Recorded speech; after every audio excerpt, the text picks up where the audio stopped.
Massachusetts is a state rich with history, cobblestone streets, and grand mansions that have witnessed centuries of life. But not all histories are peaceful. Some linger in the shadows, refusing to rest. The halls echo with whispers. Chandeliers sway without wind. Footsteps follow you down empty corridors. Doors creak open by themselves.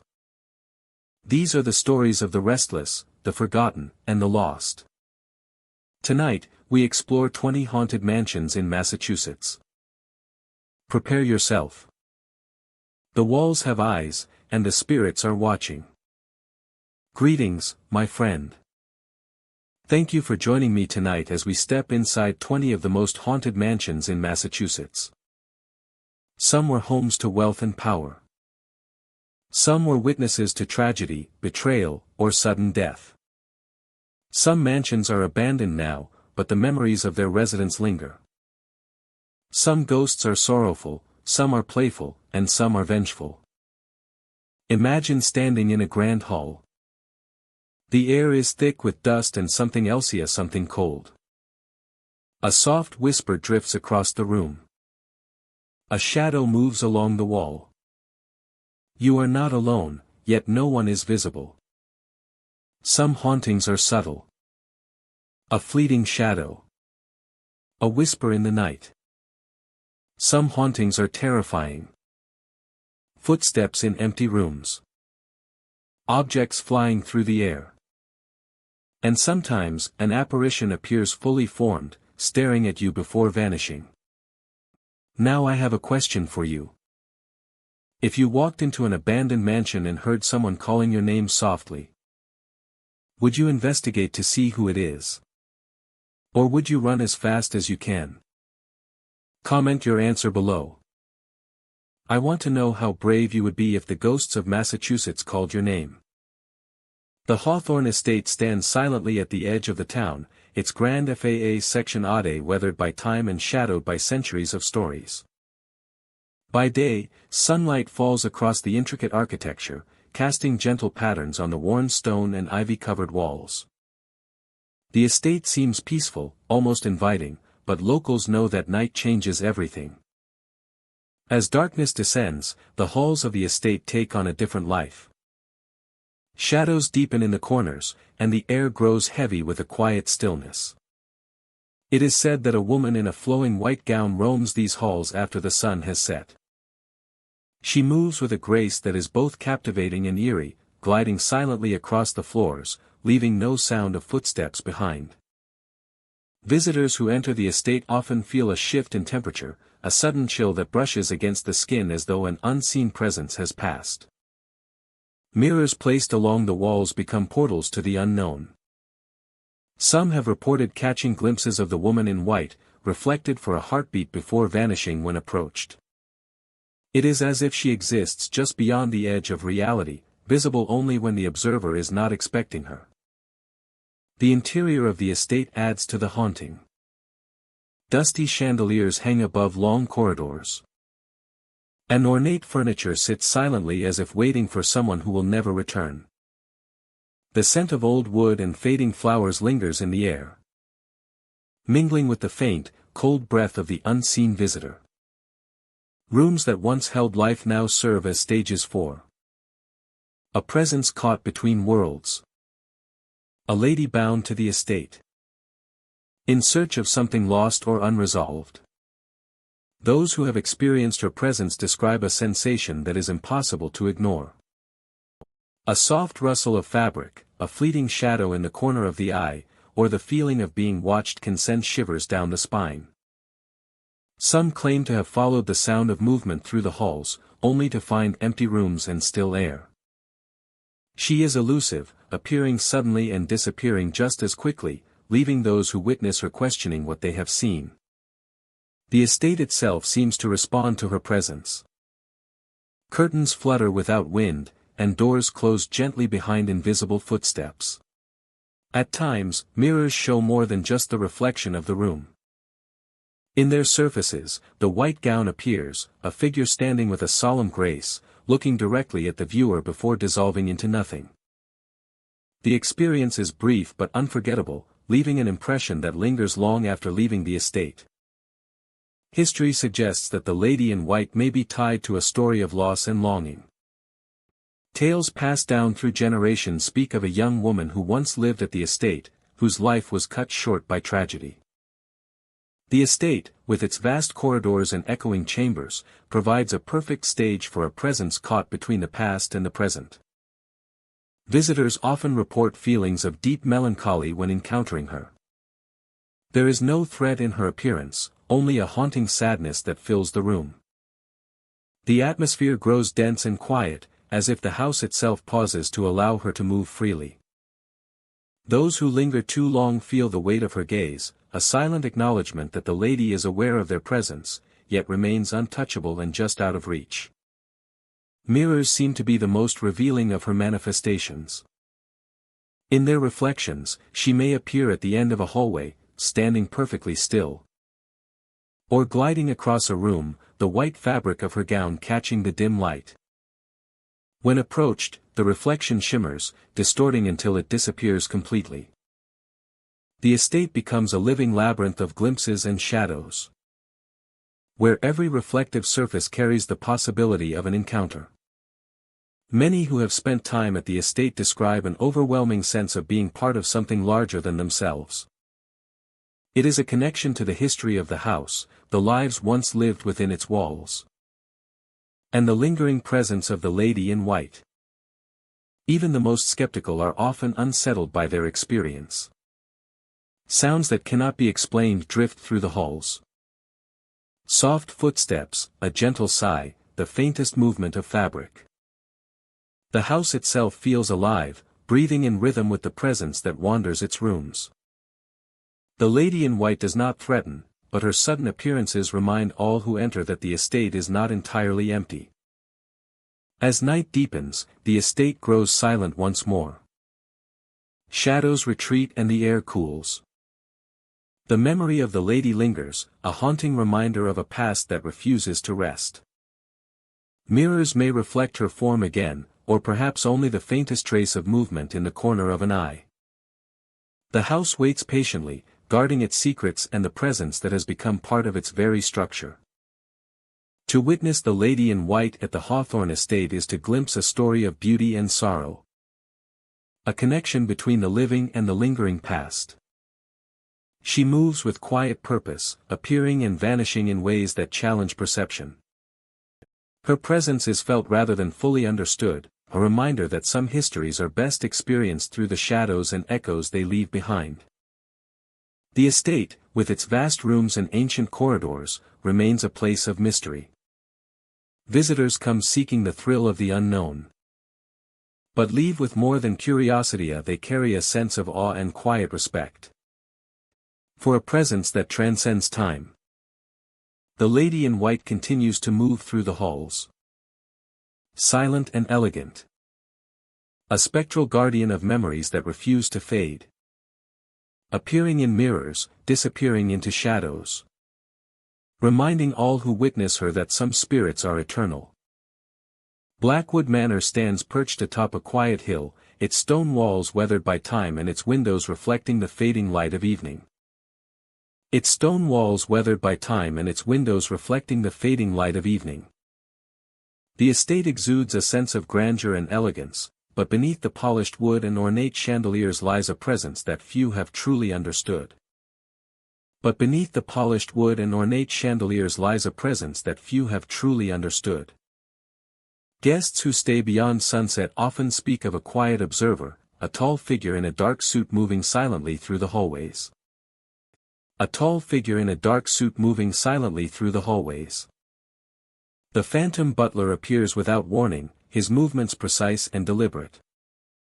Objects on tables or shelves seem to shift subtly, yet when guests check, nothing has been disturbed. The sense of order he brings is uncanny, as though he is maintaining the manor for some unseen master who will never arrive. Visitors report cold drafts brushing against their skin as they move through the corridors, a chill that seems to accompany his presence. Whispers sometimes float through the rooms, soft and barely audible. They are not threatening but commanding, faint instructions delivered in tones that suggest discipline and formality. Guests may hear their names called or hear a gentle direction to follow a path or glance at a particular object. Yet when they turn to respond, there is no one there. The voice seems to originate from the walls themselves, a presence both near and impossible to grasp. Even in the grand dining hall, the effect is most profound. Chairs may appear slightly angled, silverware aligned more perfectly than a human hand could achieve in secret. The impression is not of malice but of order, a spectral maintenance of the manor as if it were still alive with its original routines. Guests often find themselves hesitant to speak or move, sensing that every action is observed and judged by an invisible gaze. The butler is described as tall, thin, and impeccably dressed, his form outlined clearly in the dim candlelight of the evening. Yet no one has ever seen his face in detail. It is as if the shadows themselves cloak his features, leaving only the unmistakable outline of his figure and the subtle movements of his hands as he adjusts objects or straightens fabric. Those who encounter him report a mix of awe and unease, drawn to the form yet wary of its silent authority. The hallways of Blackwood Manor amplify every sound and shadow. Footsteps echo unnaturally, sometimes matching the rhythm of someone walking just ahead, only to stop abruptly when investigated. The flicker of candle flames seems to respond to his movement, casting long shifting shadows that mimic human form. Guests who pause to watch often feel the chill deepen. An almost tangible energy that marks the boundary between the living and the unseen caretaker. Some have tried to follow the butler, moving quickly from room to room in hopes of catching a glimpse of the figure. Yet he always vanishes before they can approach, leaving only a faint imprint of his presence, a lingering sense of order and watchfulness. Even in rooms where he seems to have been, objects sometimes realign themselves perfectly, as though he has passed through, correcting what humans cannot. The phenomenon extends beyond simple movement and whispers. Many guests report a feeling of being watched, not in a threatening way, but in the sense that the manor itself is alive, attentive, and aware. There is a subtle reassurance in his presence, a sense that he is maintaining the integrity of the space, ensuring that the grandeur of Blackwood Manor endures beyond the limits of time and life. Visitors leave the manor with mixed emotions. The experience is haunting, yet not frightening. There is an elegance to the presence of the phantom butler, a respect for the routines and rituals of a life long past. The manor feels alive in a way that transcends human understanding. A space where history is preserved not in objects alone, but in the attentive, unseen hand of a caretaker who continues his duties in silence. As night deepens, the butler's presence fades into the shadows. Yet the air remains tinged with the memory of his movements. Guests may hear the faint click of shoes on the marble floors, or the rustle of fabric from a room they have just passed. The house feels fuller, richer, as if the unseen figure has returned the manor to its former rhythm. A rhythm that can be sensed even when it is unseen. Blackwood Manor is more than a house. It is a living testament to time, memory, and dedication. Preserved through the vigilant presence of the phantom butler. Those who encounter him leave with the impression of having walked through history itself. Touched by a quiet authority that respects the past and maintains it in the present. The halls remain silent once the night deepens. But the memory of his presence lingers. A reminder that some caretakers never truly leave. Redcliffe House stands quietly at the edge of a tree-lined street, its stately architecture a reminder of an era long past. The windows reflect the fading sunlight, and the wooden shutters cast long shadows along the brick walls. By day, the house seems ordinary, perhaps even inviting, but as dusk falls, the atmosphere begins to shift. There is a stillness in the air, a quiet tension that hints at the presence of unseen guests. Inside, the dining room is immaculate, polished silverware glinting under the soft glow of chandeliers. The table is set as though awaiting company, with neatly folded napkins and carefully arranged plates. Visitors who enter often remark on the sense of anticipation that hangs in the room, as if the space itself remembers dinners long ago, conversations that echo faintly through time, and laughter that lingers even in absence. It is in this room that the phenomena occur. Shadowy figures appear at the table, seated as if partaking in a meal. They move subtly, gestures slight but unmistakable. Heads turn, hands reach for invisible cutlery, and the murmurs of conversation seem almost audible. Some visitors report feeling the warmth of unseen presences, a gentle brush against the skin, or the faint scent of perfumes and colognes from another time.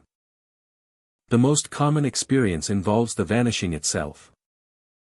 Guests may catch glimpses of these figures, often out of the corner of the eye, only for them to dissolve into thin air when looked at directly. Laughter that seems distant yet near fills the room, voices overlapping in a way that defies conventional explanation. The moments are fleeting, yet vivid enough to leave a lasting impression. Those who witness the vanishing guests describe a mixture of awe, curiosity, and unease, as if touching the edges of another world. Some have attempted to document the occurrences. Cameras capture empty chairs, recordings register only the faintest whispers, and photographs sometimes reveal vague, human-shaped shadows that are absent when reviewed immediately afterward. Despite these attempts, the phenomenon remains elusive, resisting full comprehension or scientific explanation. The history of Redcliffe House contributes to its eerie reputation. Built in the late 1800s, it has hosted generations of families and countless social gatherings. Stories tell of spirited debates, joyous celebrations, and occasional sorrow. It is as if the emotions of the past have left a subtle imprint, creating echoes that manifest as the vanishing guests.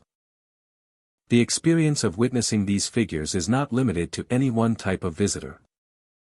Some describe seeing the figures dressed in attire appropriate to the period, with hats, dresses, and suits that reflect the style of decades past. Others focus on the intangible qualities, a sense of presence, the fleeting warmth of a hand brushing theirs, or the impression that the room is alive with unseen activity.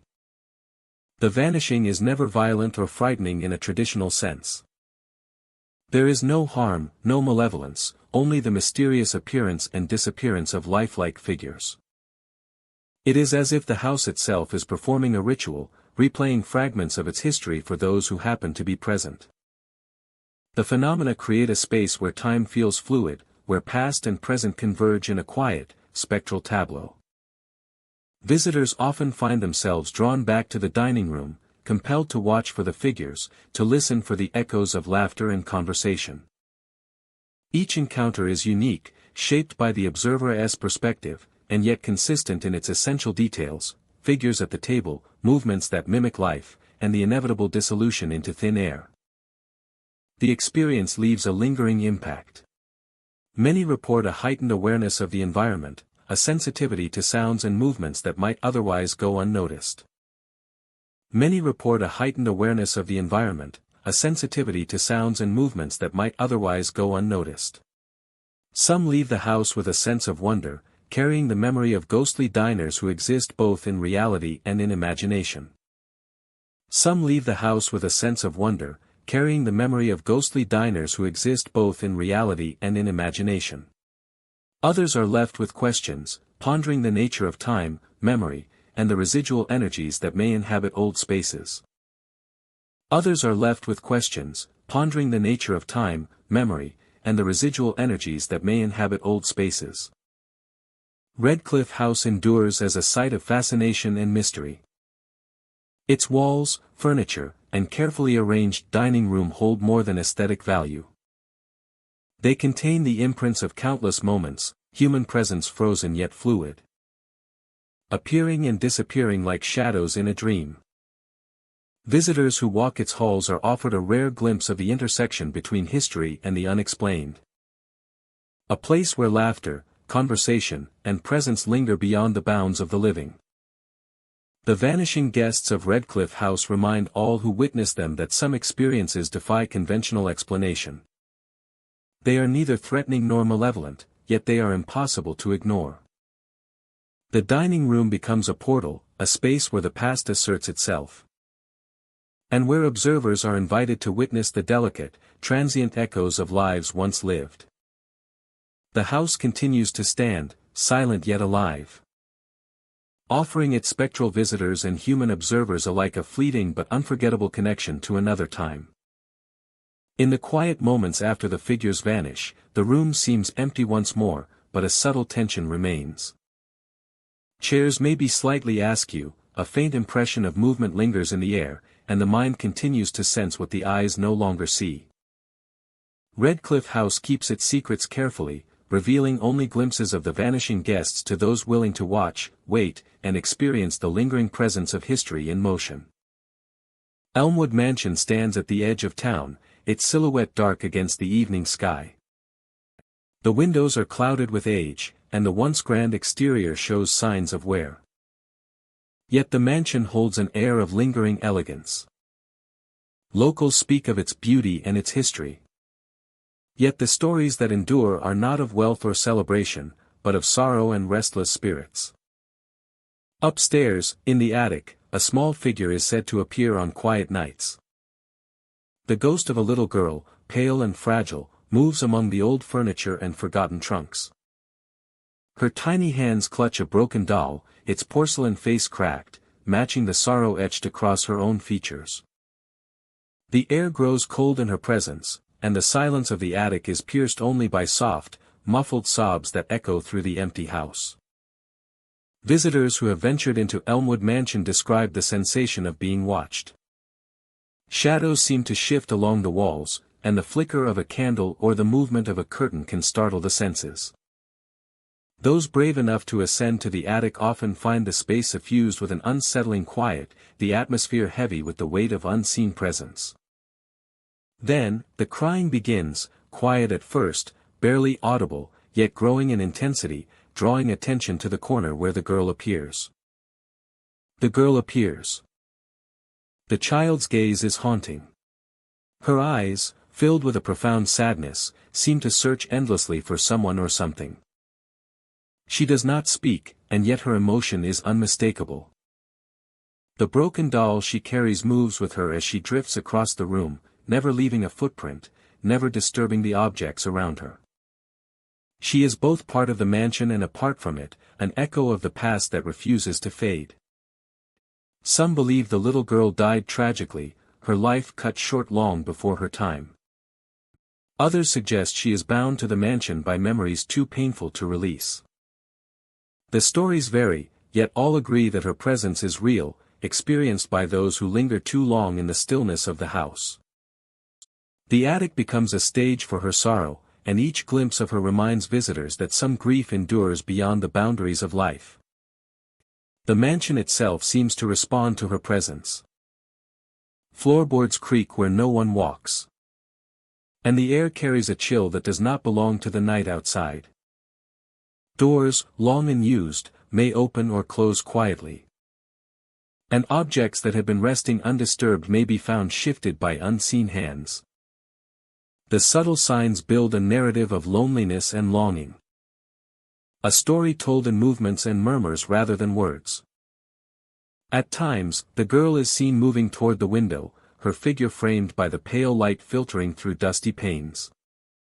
She peers outward, as though searching for someone to return, someone who has been gone for generations.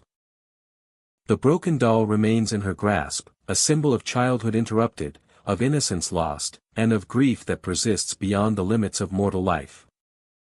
Visitors often report a feeling of being drawn into her sadness, a mix of empathy and unease that lingers long after they leave the mansion. Those who encounter her describe the experience as both sorrowful and mesmerizing. Her presence is never threatening, yet it is impossible to ignore. The attic becomes a portal through which the past communicates with the present. And the weeping child embodies the emotional weight of the mansiona's history. Her sorrow resonates through the air, reminding all who enter that some stories remain unfinished and that some spirits linger out of love, loss, or unresolved pain. Even in daylight, the mansion carries traces of her essence. Dust motes hang in the beams of sunlight, and the attic, though empty, holds a lingering chill. Some say that on quiet afternoons, the faint outline of a small figure can be seen behind curtains, and the soft sound of crying drifts through the halls, almost imperceptible, yet undeniably there. Elmwood Mansion is alive with memory, and the little girl's presence is the thread that connects the present to the past. Local residents treat the mansion with a cautious respect, understanding that the weeping child is a part of its story. They warn visitors to tread lightly, to move quietly, and to be aware that the house holds more than architecture and furniture. It holds echoes of lives once lived, of grief too heavy to abandon, and of a spirit whose sorrow endures in the quiet of the attic. As night falls and the shadows deepen, the weeping child continues her silent vigil. She drifts among forgotten trunks, gazes out the window. Gazes out the window and clutches her broken doll. A figure caught between worlds. The mansion, once a place of laughter and family, has become a sanctuary for her sorrow. A space where grief manifests in the softest of sounds and the faintest of movements. Elmwood Mansion holds her story, and in doing so, preserves a memory that might otherwise be forgotten. Those who witness her cannot help but remember her tears, her sadness, and her silent presence. Remain with them long after. The attic has been left behind. The mansion sleeps. Yet she does not. A weeping child in a world suspended between past and present, guiding those who dare to enter. Through a story of enduring sorrow, and a reminder that some spirits remain, because their hearts cannot let go.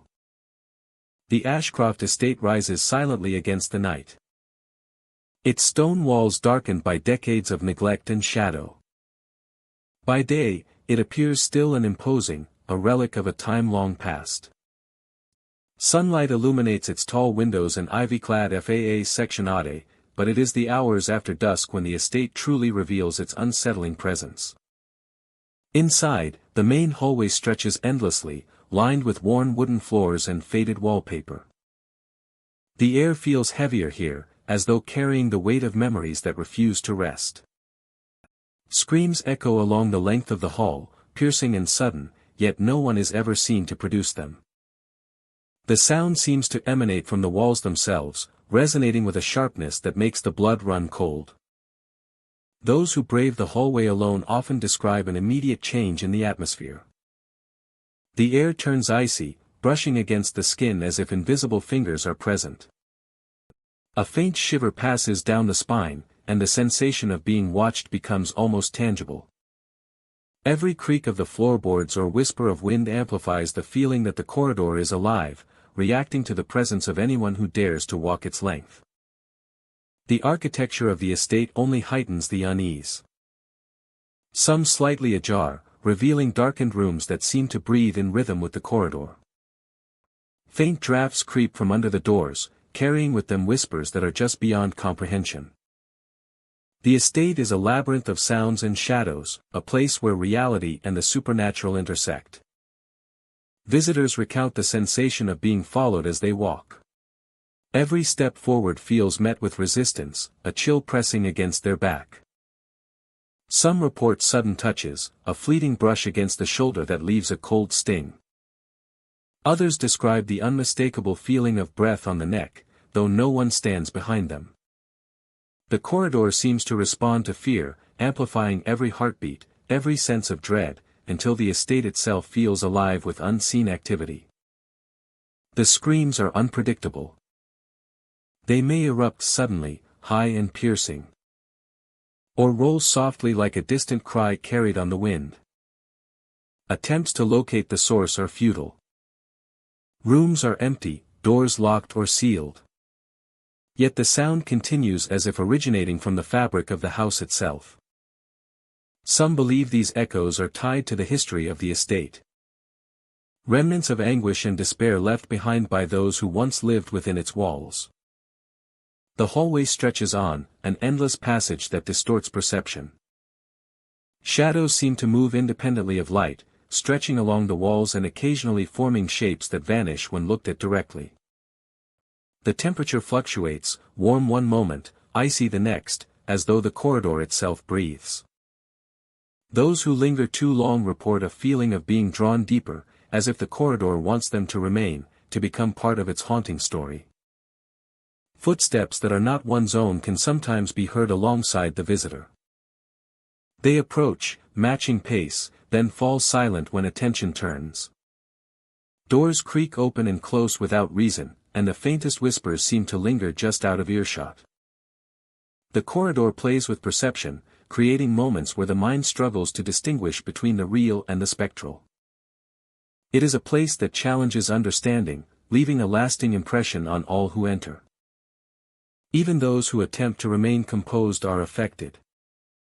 The sounds, the temperature, the movement of shadows create an experience. Heartbeats quicken, breathing becomes shallow. And a sense of vulnerability pervades. The corridor demands attention. And in giving it, visitors often find themselves questioning what is natural and what lies beyond. The Ashcroft estate holds its secrets tightly. The hallway, with its endless expanse and haunted reputation, acts as a vessel for memories of pain, fear, and lingering presence. The screams continue to echo, the icy touches remain, and the shadows persist in shifting just out of reach. Every encounter is unique, yet all share the common thread of the corridor's quiet power to unsettle and intrigue. As night deepens, the estate seems to settle, yet the main hallway remains restless. The echoes fade into distant murmurs, but the sensation of being watched lingers. Those who leave carry with them a sense of having brushed against something beyond the ordinary, an experience that cannot be fully explained but cannot be forgotten. The Ashcroft estate, with its endless screaming corridor, stands as a testament to the unseen and the unexplained.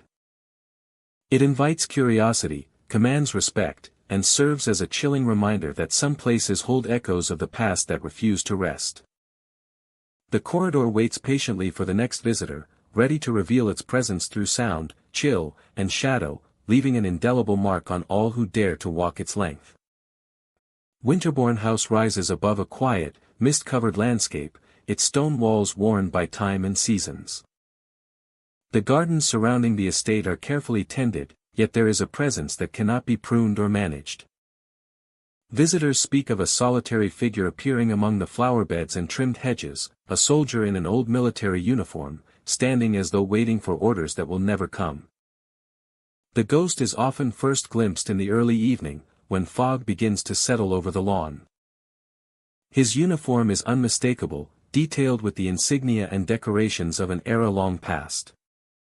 Yet his features are pale and solemn, expressionless but commanding attention. He does not move toward anyone, yet his gaze seems to follow each visitor, an unspoken evaluation that chills and fascinates all who encounter him. As the fog thickens, the soldier seems to materialize from it, appearing suddenly as if stepping out of another time. He pauses on the path, sometimes near a fountain or a statue, and watches silently. The air around him grows colder, the atmosphere heavier with the weight of history and duty. Those who attempt to approach report a hesitation in their own movements, a sense that any sudden step might break the fragile boundary between the living and the restless spirit. The presence of the soldier is not threatening, yet it is impossible to ignore. There is a solemnity to his figure, a reminder of the lives shaped by orders and the tragedies of conflict.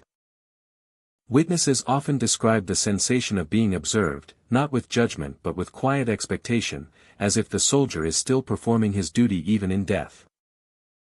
The gardens of Winterbourne House, normally serene and filled with the scent of flowers. Shadows deepen unnaturally, and the mist seems to bend and swirl around him. The sound of footsteps on gravel is muted, the natural rustle of leaves subdued. As though the landscape itself holds its breath. Visitors report an eerie stillness, a pause in time. That allows the soldier to occupy both the present and the past simultaneously. He rarely speaks, yet there are moments when his presence communicates volumes. A slight shift in stance, the steady gaze across the lawn, or the deliberate pacing along a pathway conveys a story of loyalty, vigilance, and unresolved duty. Guests often feel a connection to history through him, an unspoken understanding of sacrifice and the weight carried by those in uniform. The soldier disappears as suddenly as he appears, fading into the mist without a sound. One moment he stands before a fountain, and the next he is gone, leaving only the lingering chill and the faint echo of his presence. The fog seems to absorb him, carrying him back to a time when orders were given and obeyed, when the garden was silent except for the careful steps of those in service. Even after he vanishes, visitors report sensations that suggest he remains nearby. A draft brushes past unexpectedly. The scent of earth and old leather lingers in the air, and shadows move in ways that cannot be explained. The memory of his gaze stays with those who have seen him. A place where history breathes and the restless can still walk among the living. The story of the restless soldier is not one of terror but of presence. He embodies the persistence of memory, a reminder that the past is never fully gone. A silent testament to the passage of time, honoring duty that transcends death. Guests leave the gardens with a sense of awe and reflection. The sight of the soldier is fleeting, yet the impact remains, an encounter that feels both intimate and immense. Winterbourne House, with its mist-shrouded lawns and historic walls, holds him in a delicate balance, a resting place for the past and a stage for the echoes of history. As night deepens and fog thickens, the figure may reappear to another visitor, carrying the same solemn weight, the same silent observation. He does not seek attention, yet he commands it, reminding all who see him that some spirits do not wander aimlessly. They stand vigilant, tied to duty and memory, forever part of the landscape they once knew, and forever a part of the story of Winterbourne House. The gardens eventually quiet, and the fog recedes with the coming dawn. Yet the impression of the soldier remains, a guardian of memory, a silent witness to the passage of time, and a reminder that some presences are never truly gone. Kingsley Hall stands quietly at the end of a narrow cobblestone street, its brick walls and tall windows reflecting the dim glow of evening. By day, the building seems serene, almost ordinary, yet as darkness falls, the atmosphere shifts. There is a stillness, a subtle tension in the air. As if the walls themselves are aware of the events that have long haunted this place. Inside, the rooms are lined with antique furniture, wooden floors creaking underfoot. Candles are arranged carefully on tables, mantels, and sconces, yet the light within them often behaves unpredictably. Guests have reported seeing flames ignite on their own, flickering gently before lifting into the air. The candles float slowly, drifting through corridors, around corners, and over staircases, as though guided by invisible hands. The phenomenon is not violent, but it is mesmerizing. Observers describe the candles as glowing softly, casting elongated shadows that dance across walls and ceilings. Following the floating lights often leads to empty rooms, silent hallways, and spaces that hold no hint of the activity that just occurred. The history of Kingsley Hall provides a backdrop for these unusual events.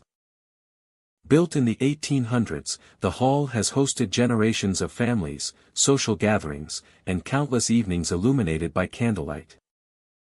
The building retains the echoes of its past, and some believe the floating candles are the residue of long-forgotten rituals, celebrations, or private moments preserved in the atmosphere of the hall. Guests recount experiences that vary, yet share common details. A candle may rise from a mantel and hover near the ceiling, slowly drifting down a hallway before disappearing into the darkness. Others report seeing multiple lights move in coordinated patterns, as if performing a silent dance. Occasionally, a candle will extinguish midair, leaving no evidence of how it moved or vanished, adding to the sense of mystery that permeates the hall. The phenomenon is not frightening in the traditional sense, but it does provoke a profound sense of curiosity and awe. Those who witness it often describe a feeling of being observed, as though the building itself is aware of their presence. Some follow the candles in an attempt to understand their origin, yet the chase is always futile, leading only to empty rooms and quiet spaces where the air seems charged with unseen energy. Attempts to document the floating candles have produced intriguing yet inconclusive results. Cameras capture light, yet often fail to show the source or movement clearly. Recordings may pick up faint whispers or the subtle hum of energy, but no explanation has ever satisfied observers. The hall continues to preserve its secrets while offering glimpses into the unexplained. The experience of witnessing the floating candles is deeply personal. Some feel a sense of wonder, drawn into the quiet choreography of the lights, while others sense a connection to the past, imagining the hands that once held candles, the gatherings, and the private moments now long gone. Each sighting reinforces the notion that Kingsley Hall is a place where time is fluid, and where the past and present intersect in subtle, spectral ways. The movement of the candles also influences perception of the hall itself. Shadows shift unpredictably, corners that seemed familiar take on new forms, and the sound of a creaking floor or a distant draft can heighten the sense of otherworldly presence. Visitors report that once they have seen the lights, they are more attuned to the nuances of the building, noticing small changes and movements that might otherwise be overlooked. Kingsley Hall continues to captivate those who enter. Its floating candles are both a visual spectacle and a symbol of the mysteries that remain hidden in its walls. The building invites exploration, yet preserves its secrets, offering only glimpses into the unexplained. The lights appear, move, and vanish, leaving those who witness them with questions, wonder, and the unmistakable sense of having touched something beyond the ordinary. Even after the candles have disappeared, their presence lingers. A faint glow may be felt, a subtle warmth in the air, or the lingering sensation of movement where no one stands.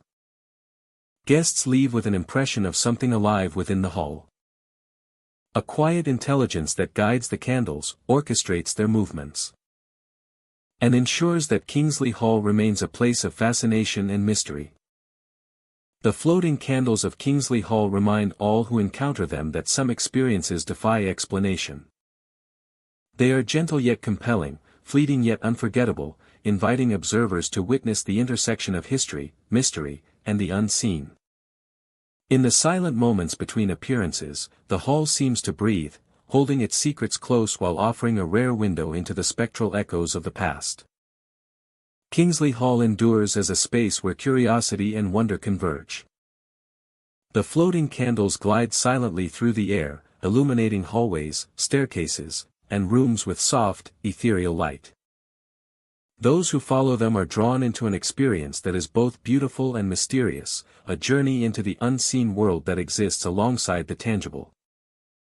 Visitors leave changed, carrying the memory of the lights, the quiet magic of the hall, and the haunting reminder that some mysteries are meant to be witnessed, but never fully understood. Whitmore Mansion rises on a hill, its stately silhouette outlined against the evening sky. The grandeur of the house is undeniable, yet beneath the elegance, it holds a story steeped in sorrow and unfinished beginnings.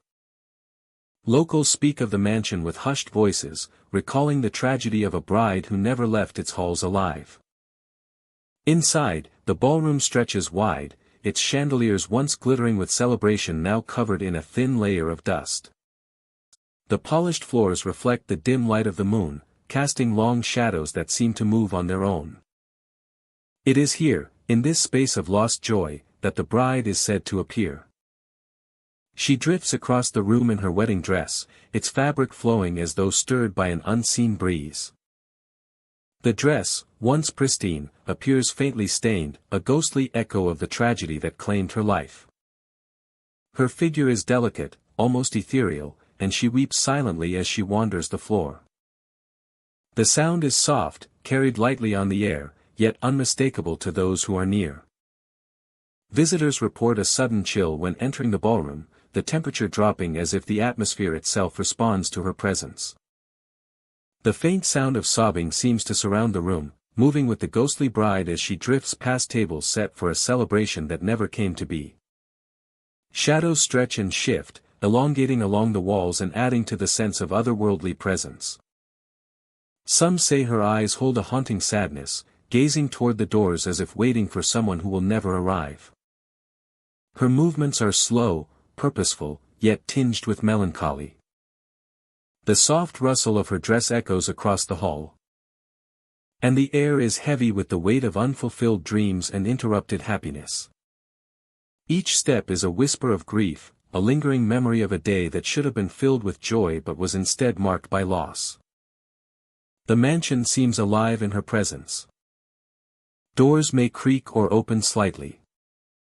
The faint clink of a piece of jewelry or a hairpin falling to the floor can be heard. Yet no one is there to claim it. The chandeliers sway gently, though no draft exists. And the moonlight catches the edges of her dress, illuminating the spectral stains as if to remind all who see her of the moment her life ended too soon. Witnesses often describe the sensation of being watched, though the bride does not approach. She moves as though trapped between the past and present. A figure bound to the memory of her wedding day. The emptiness of the ballroom amplifies her presence.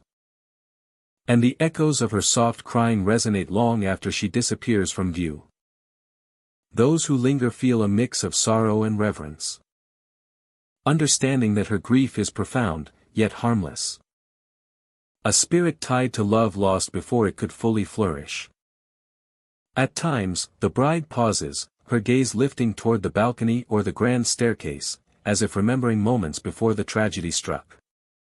Her veil drifts lightly around her, responding to a wind unseen.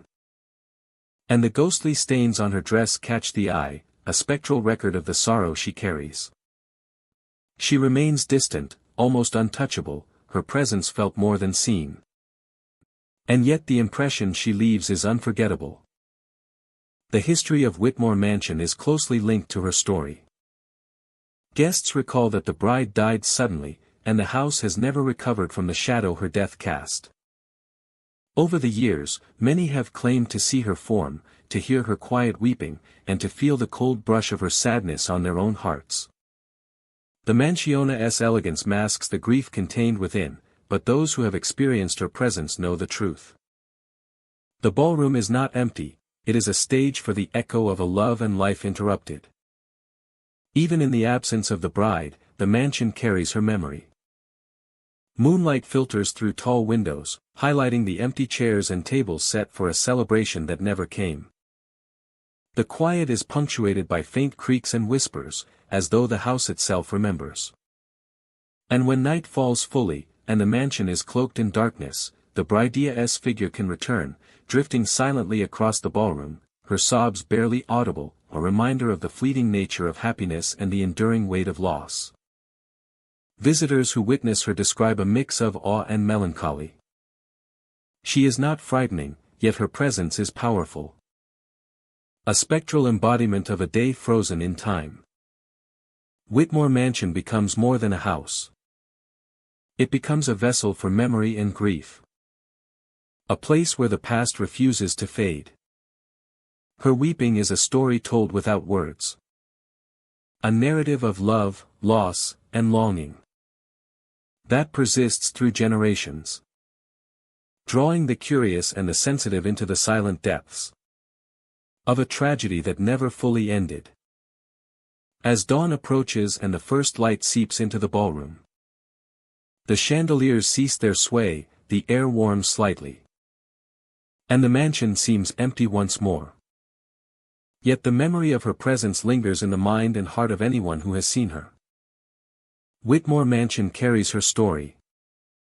And in that story, the crying bride continues her eternal vigil. A figure suspended between joy and sorrow, forever wandering the ballroom in search of a wedding day that will never come. The Lockwood house stands quietly on a tree-lined street, its weathered brick walls and shuttered windows hinting at a past filled with life, laughter, and now, lingering shadows.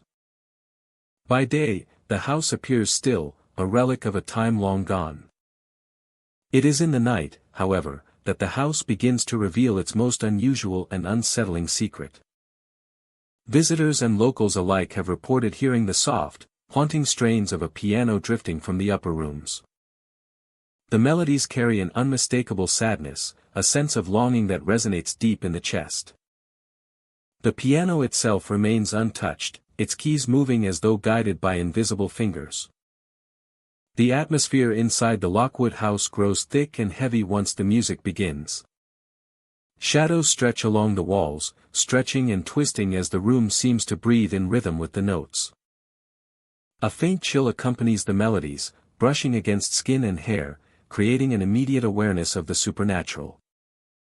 The music does not merely exist in the space, it commands it, shaping perception and drawing attention to the unseen presence within. The music does not merely exist in the space, it commands it, shaping perception and drawing attention to the unseen presence within. The house is full of relics from a bygone era. Ornate furniture, faded photographs, and dusty shelves tell the story of a family that once lived here. Yet all feel secondary to the lingering spirit of music. Each melody seems to carry fragments of memory, sorrowful recollections of moments lost to time. Some say it is the echo of a musician who once played for joy, now trapped within the walls, expressing emotions that no longer have a living witness to these emotions that are trapped within the walls of memories and sorrow of memories lost to time. Some say it the echo of a who once played for. Visitors report a gradual shift in perception as they listen. The room seems to expand and contract with the music. And each note carries a weight that transcends the physical world. Some have felt a presence beside them, unseen but undeniably there. As if the musician lingers near, observing and perhaps guiding those who enter. The sense of being watched is not threatening, yet it heightens awareness and deepens the immersive experience of the haunting melody. Attempts to locate the piano player yield no answers. No shadows cross the doorway, no footsteps follow, yet the music persists. Doors creak softly, floorboards groan under unseen weight. And the faint scent of aged wood and candle wax permeates the air. These subtle cues reinforce the notion that the house is alive with unseen activity, with the music acting as both a signal and a connection to what cannot be seen. The melodies themselves are compelling. They range from delicate and mournful to powerful and evocative. Each note carefully articulated as though telling a story. Some visitors claim the music evokes vivid images. Memories of their own lives, or fleeting impressions of moments long gone. The piano's sound lingers in the mind long after the listener has left, creating a sense of lingering emotion that cannot be easily shaken. The house responds to those who linger. The music may soften, grow louder, or shift in tempo depending on the attention given by the visitor. Some report feeling an invisible hand lightly brush their shoulder, or a subtle pressure at the back of the neck, gentle but unmistakable. These sensations add to the immersive nature of the experience, reinforcing the feeling that the music is not merely played, but shared with those who listen closely. As night deepens, the music reaches its most profound effect. The house feels suspended in time, a place where past and present intermingle. Shadows appear to sway with the rhythm, and the air is charged with anticipation. The melodies become more complex, filled with nuances that evoke both beauty and melancholy. It is in these moments that the Lockwood House truly reveals the depth of its haunting, transforming from a silent structure to a living vessel of memory and emotion. Those who leave the house often speak of the music long after stepping outside. The sound seems to echo in the mind, carrying a sense of loss, longing, and reflection. Some report a feeling of connection to the unseen. Musician, as though they have glimpsed a fragment of a life that continues to exist beyond the boundaries of the physical world. The pianoist's voice lingers, a reminder of the unseen, and a testament to the power of sound to evoke presence where none is visible. The Lockwood House stands as more than a building, it is a monument to the ethereal and the unexplained. Its phantom musician continues to play, filling the rooms with melodies that bridge time, sorrow, and memory. Filling the rooms with melodies that bridge time, sorrow, and memory. A monument to the ethereal and the unexplained. Invites curiosity, commanding both respect and reflection, leaving an indelible impression on all who enter. And reflection, leaving an indelible impression on all who enter. On all who enter. In the quiet hours of the night, when the world is still, the piano plays on, a haunting testament to the spirit that refuses to be forgotten. When the world is still, the piano plays on, a haunting testament to the spirit that refuses to be forgotten. The piano plays on, a haunting testament to the spirit that refuses to be forgotten. A haunting testament to the spirit that refuses to be forgotten. That refuses to be forgotten. The music, like the house itself, exists between worlds. Like the house itself, exists between worlds.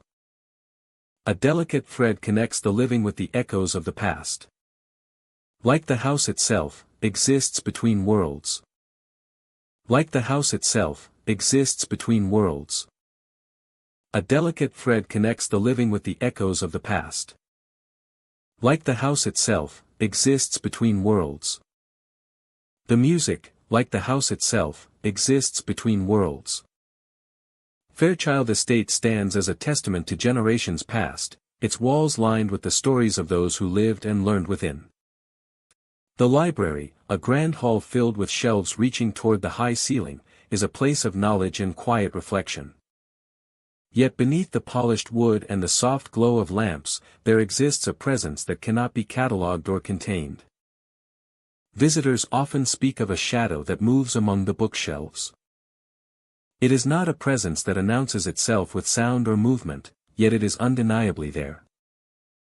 The figure glides silently, slipping between shelves and around corners, as if tracing the steps of those who enter the room. Some who linger over a book or scroll feel eyes upon them, a sensation that cannot be ignored, drawing a chill through the quiet air. The library is hushed except for the turning of pages and the occasional creak of floorboards. Yet in this calm, the shadow's presence is most keenly felt. It does not approach directly, but it seems to study the living, observing their movements and lingering over the choices they make. Some report that the shadow aligns itself with their line of sight, always present just at the edge of vision, vanishing the moment they look directly at it. The dark figure is elusive. It is never seen in full form, only as a movement in the periphery, a flicker of darkness that slips between books and along walls. The air around it seems cooler, heavier with the weight of attention. Those who have spent hours in the library recount the sensation of being watched, not with malice, but with a quiet vigilance, as though the spirit itself is guarding something beyond the understanding of the living. Time in the Fairchild Estate Library becomes fluid.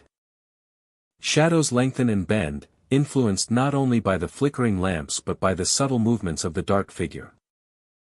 A visitor may feel compelled to pause, to reconsider a choice of book, or to tread more softly. Some swear the shelves themselves seem to shift slightly, as if the spirit guides hands and eyes toward the knowledge it once preserved or protected.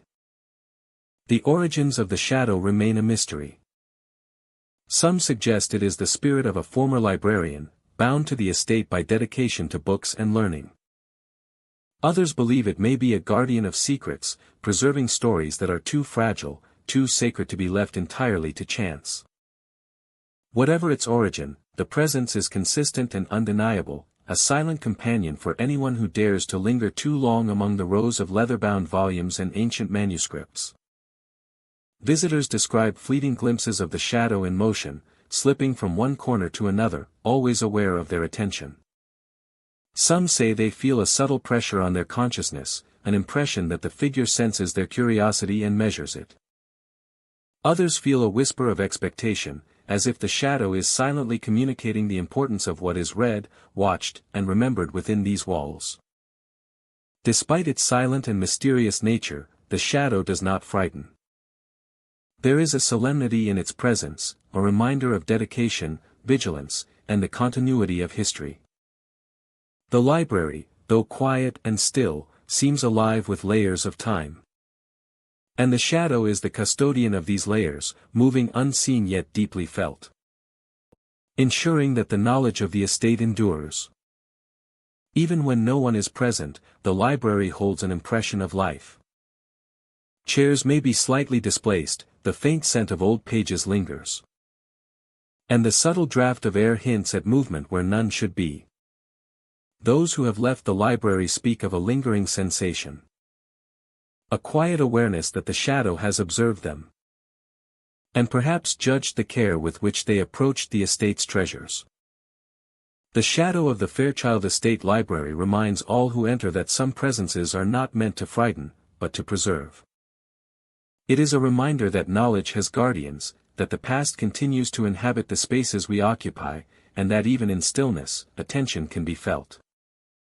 It watches over the books and the people who seek them, a silent witness to every discovery, every question, and every moment of reflection. Visitors leave with a heightened awareness, a sense that their actions, their curiosity, and their respect for the estate have been observed. The library resumes its quiet routine, shelves lined with stories, pages untouched except by the hands of the living. And the shadow returns to its silent patrol. In the dim light and among the ancient tomes, it continues its watch. A spectral sentinel in the heart of Fairchild Estate. Even as the sun sets and lamps glow dimly, the shadow remains among the shelves, a figure of darkness in a place of knowledge. A guardian that bridges past and present. For those who enter the library, the shadow is a reminder that some secrets are sacred, some knowledge is eternal, and some presences, though invisible, are deeply, undeniably real. Ravenwood Manor rises silently on the edge of a mist-covered hill, its stone walls weathered by centuries of wind and rain.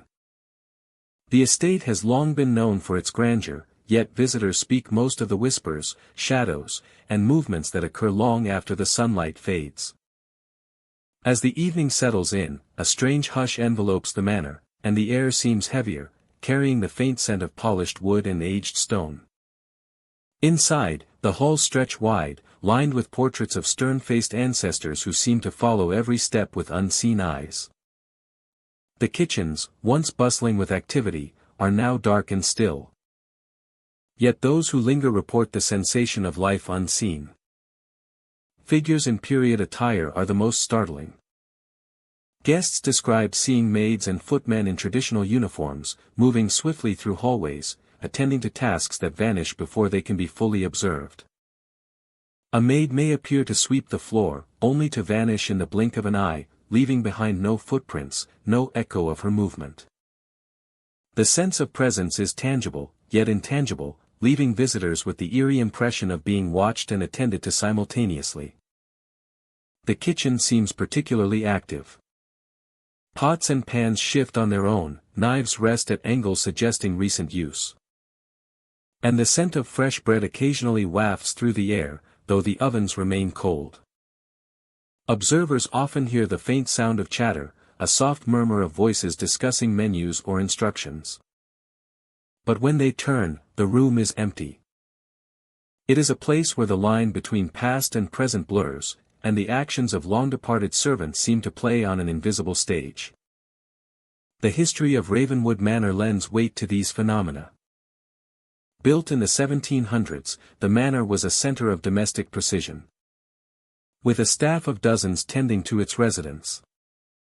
The walls have absorbed countless footsteps, conversations, and routines. And it is possible that these echoes persist, replaying in subtle ways that manifest to those who are attentive enough to notice. Some speculate that the lingering spirits of the staff continue their duties, compelled by loyalty or habit, invisible yet present. Sightings are fleeting yet frequent. A footman may emerge from a shadowed corridor, carrying a tray, and vanish before reaching the end of the hall. A maid may adjust the linens in a bedroom, leaving them perfectly smoothed, only for the observer to question if anyone was ever there. Even the grand dining hall exhibits traces of activity, with chairs shifting slightly and glasses tilting, as if set in place moments ago. Each occurrence is brief, leaving a lasting impression of a world just beyond perception. Visitors often describe a sense of calm mingled with unease. The manifestations are not aggressive, there is no danger, only the subtle intrusion of the past into the present. There is an elegance in these fleeting apparitions, a reminder of the discipline and care that once defined the manor's daily life. Those who witness the phenomena frequently note the emotional resonance. The presence of the vanishing servants feels both comforting and uncanny. It evokes the care and order of a bygone era, while simultaneously reminding observers that some mysteries resist explanation. The interplay of shadows and light, movement and stillness, creates an atmosphere that is simultaneously domestic and spectral, bridging the mundane and the supernatural. Ravenwood Menorah's spectral activity is not confined to one area. Hallways, kitchens, and service corridors all seem alive with echoes of the past. Guests report hearing the soft shuffle of footsteps behind them, only to turn and find the space empty. These subtle manifestations reinforce the sense that the manor itself holds memory, replaying it in a tangible yet elusive form. The menorah's influence lingers long after visitors depart. Many carry with them the memory of a door opening without touch, of a tray appearing and disappearing, of the faint presence of hands unseen.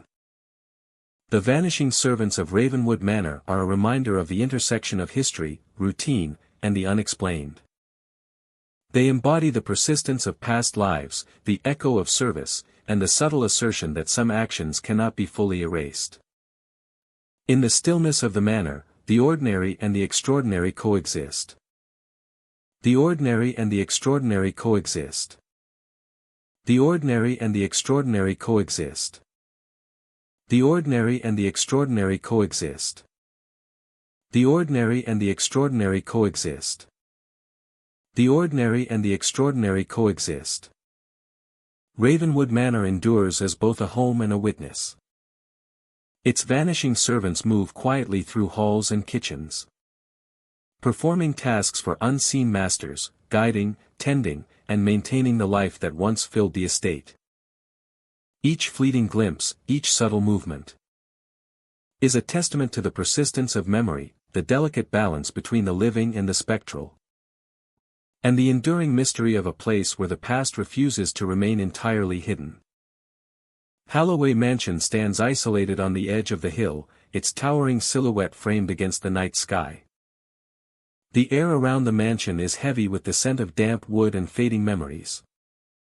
A stillness that feels almost alive. Visitors speak in whispers of a lantern that appears without a hand to carry it, floating silently down the grand staircase where no one dares to tread. The mansiona's interior is grand yet oppressive. Whose eyes seem to follow any who enter. stretches upward and downward. That catch the dim light of the moon. As if breathing its own quiet life. Witnesses describe the lantern as warm yet spectral, casting shadows that twist across the walls and ceiling. Its light moves steadily, guiding a path that no living person can follow. The glow illuminates each step as it descends, revealing the quiet grandeur of the mansion, the polished wood, and the faded tapestries that decorate the halls. The light is comforting yet unnerving, a presence that seems aware of those who watch but indifferent to their attempts to approach. Its presence seems to defy human understanding, a reminder of the vast, unknowable mysteries that lurk beyond the edge of reality. As the lantern moves, the air in the room changes. A cool breeze follows its path, carrying whispers that are barely audible, as though the house itself is murmuring secrets of the past. The atmosphere thickens, and the shadows stretch and shift, giving the impression that the mansion is alive with unseen motion. Visitors often feel the urge to follow, yet instinctively know that the lantern will never allow them to reach it. It seems to move with purpose, leading nowhere, and disappearing at the last step as if the path itself was never meant to exist. The origin of the lantern is a mystery that has persisted for generations. Some believe it belongs to a caretaker who perished while tending the mansion centuries ago. Others claim it is the manifestation of a restless soul, bound to the house and compelled to roam its halls, illuminating the darkness with a gentle, otherworldly light. Whatever its source, the lantern has become a symbol of the mansione's lingering presence, a reminder that the past is never fully gone. Those who witness the lantern describe a mixture of awe and unease. Its light is not harsh, yet it reveals details of the mansion that would otherwise remain hidden.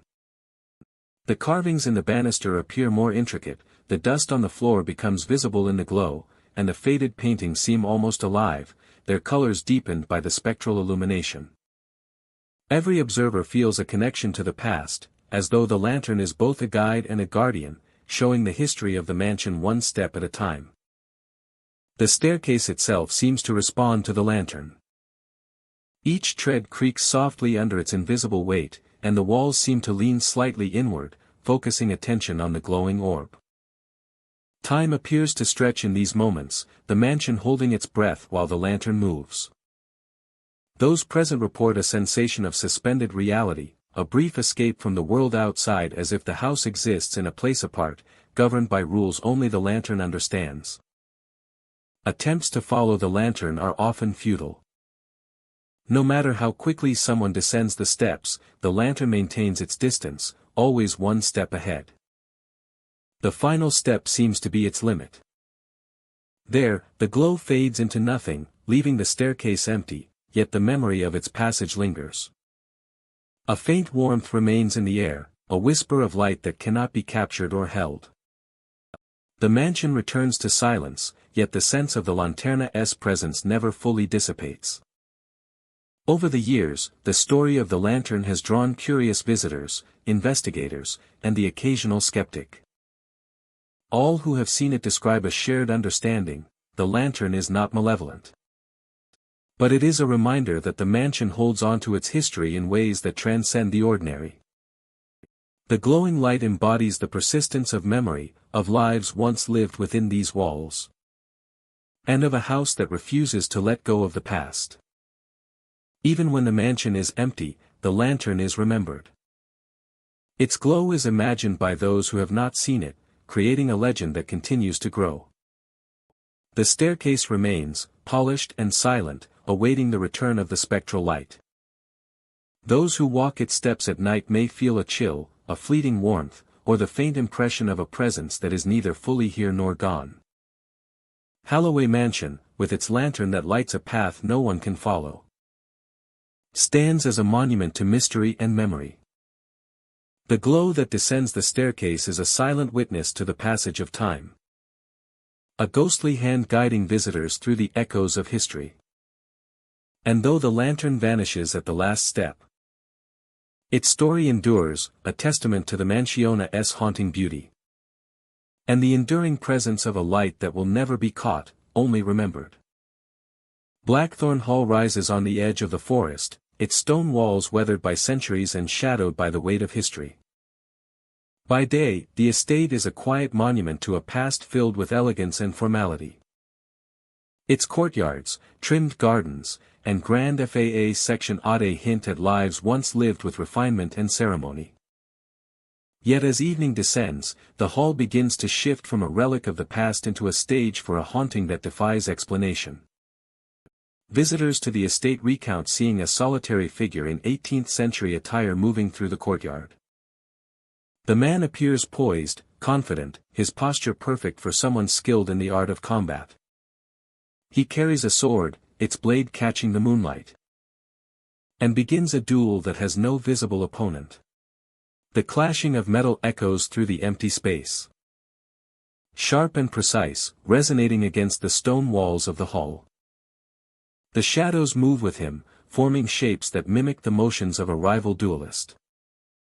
Swords strike and parry, feet shift and pivot, yet when approached, the shapes vanish. The courtyard returns to silence, and the cold air presses in, leaving witnesses with an unnerving sense that they have glimpsed a moment that exists outside of ordinary time. The atmosphere of Blackthorn Hall is charged with tension when the duel begins. The wind moves through the courtyard in sudden gusts, carrying the faint sound of footsteps and the scrape of blades against stone. Faint shadows play across the walls, creating the illusion of multiple figures engaged in a deadly ballet. The experience is immersive, drawing visitors into a past they cannot fully comprehend but feel compelled to witness. Some say the duelist is trapped by a past grievance, a conflict unresolved even after death. The precision of his movements, the intensity in the shadowy forms, and the echoes of combat suggest a man bound to the rituals of honor and skill that once defined his life. Observers report that the figure does not acknowledge them, his focus unwavering, yet there is a sense that the presence of the living does not go unnoticed. The hall itself seems to respond to the duel. Stone surfaces catch fleeting reflections of movement, and the wind carries hints of voices long silent. There is an inexplicable rhythm to the sounds, a cadence that mimics the pulse of a heartbeat. Each clash of swords reverberates through the air, filling the space with a sense of immediacy and presence, making the courtyard feel alive with energy from another era. Visitors describe a shift in perception when the duel begins. Shadows seem to extend beyond the edges of the courtyard, and light flickers in a manner that defies explanation. The sound of clashing steel lingers even after the duel ends, leaving a faint ringing in the ears and a heightened awareness of every subtle movement. Some report feeling a sudden chill, as if the presence of the duelist has passed through them, leaving an invisible impression on their very being. The phantom duelist is not static. He moves fluidly, sometimes appearing closer to the estate, sometimes vanishing toward the far edges of the courtyard. His movements are precise and disciplined, a testament to years of training and dedication. Even in absence, the echoes of his presence remain, as if the courtyard itself retains memory of the battle and repeats it endlessly for those who are willing to witness. Attempts to interact with the figure yield no success. He does not speak, does not acknowledge observers, and disappears when approached. The shadows that accompany him dissolve into the night, leaving the courtyard still and silent. Yet the sensation of being in the presence of the duel, the fleeting glimpse of movement and the sound of sword striking air, lingers long after the encounter, a haunting reminder of what cannot be fully grasped. Blackthorn Hall, with its stone walls and open courtyards, becomes a portal to the past when night falls. The phantom duelist transforms an ordinary space into a living tableau, a story enacted without actors and witnessed without invitation. The energy of the duel permeates the air, connecting those who enter with history, honor, and the echoes of lives once lived. As the night deepens, the hall settles into quiet once more. Visitors leave with an awareness that the estate holds secrets far beyond its visible architecture. The clashing of swords, the movement of shadows, and the intensity of presence remain imprinted in memory. A story told in silence, in absence, and in the fleeting moments when past and present converge. Blackthorn Hall stands as a testament to the unseen, a place where history refuses to be entirely forgotten. The phantom duelist, bound to his rituals and the space that witnessed them, continues to replay his story, inviting those who pass by to witness a fragment of a life suspended between time and shadow. The courtyard is empty, yet it is never truly silent, and the echoes of the duel linger for anyone willing to listen and feel the presence that remains. Redleaf House stands quietly among ancient trees, its walls holding decades of whispered stories and unseen observers. Inside, the grand hallways and sitting rooms reflect the care of generations, yet there is a presence that exists solely in the surfaces meant to reflect life. The mirrors throughout the house capture more than mere reflections, they harbor a figure that watches and waits, a woman who appears only when glass divides her from the living. Visitors often speak of her first appearance as subtle, a flicker at the edge of sight. A movement is noticed where none should exist. It is only when one looks closer, staring into the mirror for longer than comfort allows, that her form becomes clear. She is pale and still, her hands pressed against the glass as if yearning to cross the divide.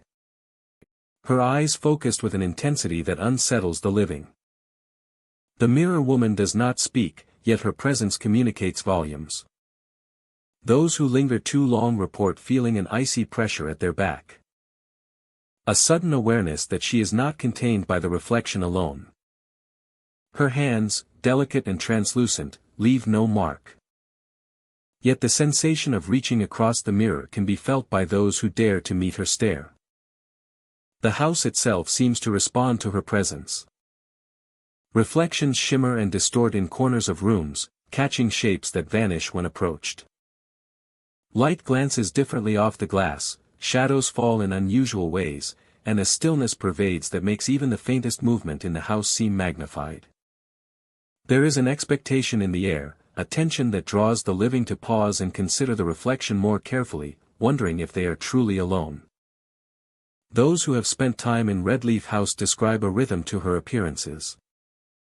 In some rooms she lingers longer, silently observing the space, pressing her hands against mirrors in ways that suggest longing or warning. In others, she is a fleeting presence, glimpsed only as a pale figure moving across the reflection, disappearing instantly when the eyes turn fully toward her. It is this uncertainty that creates a deep unease, a feeling that the mirror is not merely a surface, but a threshold between the world of the living and a realm where she dwells. The origin of the mirror woman is shrouded in speculation. Some believe she is tied to a past resident, a figure whose life was cut short or whose sorrow bound her spirit to the home. Others consider her a guardian of secrets, a sentinel existing between reflections and reality, ensuring that the house's history is never forgotten. Whatever her story, her presence is undeniable, and those who encounter her know that mirrors are no longer neutral surfaces. Guests in the house often share stories of small, uncanny occurrences that accompany her appearances. A sudden fog-like condensation on the mirror may form as if she is reaching through. Objects placed near reflective surfaces sometimes shift slightly, as though guided by unseen hands. There is a rhythm to the phenomena, subtle enough to be dismissed as coincidence, yet persistent, leaving a lasting impression on those who witness it. The experience of facing her is immersive. The longer a person watches, the more palpable her presence becomes. A chill may brush the back of the neck, a sense of being observed even when turning away. The feeling is not always malevolent. It carries a quiet intensity, a message of caution, memory, and perhaps, an invitation to acknowledge her existence. Each encounter is unique, yet all share a common thread of the undeniable sensation of connection across the barrier of glass. Even when the house is empty, the mirror woman's influence lingers. Light catches mirrors differently, creating fleeting glimpses of movement, as if she continues to observe the home in solitude. Those who return often report a subtle familiarity, a sense that she remembers them, and that the mirrors are more than portals, they are her domain. Her presence teaches caution and respect, emphasizing that reflection is never passive in Redleaf House. Emphasizing that reflection is never passive in Redleaf House. In many ways, she embodies the passage of time within the estate. The mirrors capture generations of visitors, events, and quiet moments. Yet she exists independently of all these reflections. A constant observer. In ways the living may only partially comprehend. The mirror woman serves as a reminder that history is never truly still, and that some presences endure in ways the living may only partially comprehend. Redleaf House remains a place of beauty and history. But within its walls, mirrors are transformed from simple surfaces into thresholds of curiosity and wonder. The mirror woman continues her silent vigil, pressing her hands against glass, observing the living, and asserting her place within the estate. She is a presence of mystery and patience. A figure that haunts not through terror, but through the quiet and persistent knowledge that she exists, and that the mirrors are never empty. Visitors leave Redleaf House with the sense that the mirror woman watches still, her gaze lingering in every reflective surface they encounter thereafter. The house resumes its silence, but the connection endures. Mirrors throughout the estate hold her memory and her intent, a reminder that some presences exist only at the edge of sight, yet are felt profoundly by all who dare to look deeply enough to see. Thornfield Estate looms atop a windswept hill, its stone walls battered by decades of relentless storms. The estate is an imposing structure, grand yet foreboding, with towers that pierce the gray sky and windows that seem to stare outward like watchful eyes. Even in daylight, the manor carries an air of unease, but it is the wind that gives Thornfield its true voice, weaving through corridors and stairwells with a presence that is almost sentient. As night falls, the wind transforms into a ghostly chorus. The wind rushes through the halls, slipping beneath doors and through cracks in the ancient stone, carrying with it voices that seem both near and impossibly distant. Listeners report whispers that tease the imagination, as if the walls themselves hold the memory of secrets long buried. The murmurs speak of forgotten betrayals, of arguments that escalated into violence, and of losses that left permanent scars upon the estate. The main hall is especially alive with this spectral presence. The wind swirls through the chandeliers, setting them to sway and casting flickering shadows that dance across the walls. Some claim to hear the laughter of guests who never left, the sharp exchange of words between servants, or the soft cries of those who met tragic ends within the manor's chambers. Each gust carries a new fragment, a voice overlapping with another, creating a dissonant symphony of the past that both unsettles and fascinates. Visitors often feel the temperature drop suddenly as they traverse the corridors. The wind moves with purpose, curling around corners and slipping through narrow spaces, carrying whispers that seem to respond to the observer's presence. The sound of doors opening and closing can be heard, sometimes followed by the soft brush of a fabric, suggesting a figure gliding past. Each movement is fleeting, leaving behind only the impression of life that has long departed. The bedrooms of Thornfield Estate hold some of the most unnerving experiences. Drapes flutter as though touched by invisible hands, and the wind carries the faint scent of perfume, tobacco, or candle smoke, conjuring the presence of those who once occupied the rooms. Guests report hearing muted conversations, the rustle of sheets, or the creak of bed frames, all synchronized with the gusts of wind that sweep through. The voices are not always coherent, yet there is an unmistakable feeling of communication, as if the manor is attempting to relay its hidden stories. The history of Thornfield Estate explains the intensity of these phenomena. Built in the late 1800s, the estate was the site of wealth, rivalry, and misfortune. Tales of betrayal among family members, secretive affairs, and sudden deaths have been passed down through generations. It is said that the wind carries not just the natural chill of the hilltop, but also the echoes of these events, replaying them over and over for those sensitive to the menorah's energy. Even the exterior of the estate participates in the haunting. The wind howls through the towers, producing tones that range from mournful sighs to chilling, human-like cries. Passers-by on the hill below report hearing voices intertwined with the gusts, sometimes whispering warnings, sometimes recounting fragments of conversations from decades past. The effect is both mesmerizing and unnerving, creating an atmosphere where the natural world and the supernatural intertwine seamlessly. Some who have stayed in the manor overnight describe encounters that defy explanation. A sudden chill will descend in the midst of a conversation. And voices that seem to echo a name or a phrase from another time will ripple through the hall.